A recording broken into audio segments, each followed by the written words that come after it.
नशो फ़िरोज़ जमीयत उलमा इस्लाम मौलाना राशिद महमूद सूमरो जो अमन मार्च काफ़िलो नशो फ़िरोज़ में सवें गाॾियुनि जे काफ़िले सां पहुतो। मौलाना राशिद महमूद सूमरो पंहिंजे ख़िताब में चयो त अरबनि रुपया पुलिस जी बजट काथे ख़र्च थिए थी। सिंध जा हुक्मरान सिंध खे ॿिन्ही हथनि सां लुटे रहिया आहिनि।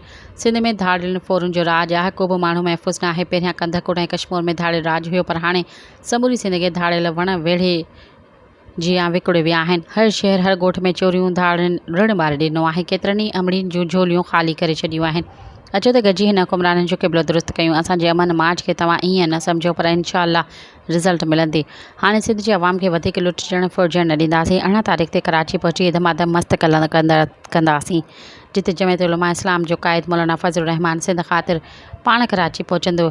GDA जे समूरी क़यादत बि कराची हूंदी। हुक्मराननि खे अमन अमान क़ाइमु करणो पवंदो, करप्शन ख़तमु करणी पवंदी या हुकूमत छॾणी पवंदी। हिकु ॻाल्हि थींदी, कश्मीर खां नौशरो फ़िरोज़ ताईं लखे माण्हू रोडनि ते इस्तक़बाल निकिता ऐं 18 तारीख़ ते लखे माण्हू वाइदो कयो आहे त अमन अमान ऐं करप्शन जे ख़ात्मे लाइ कराची पहुचंदासीं ऐं फ़तह अवाम जी थींदी।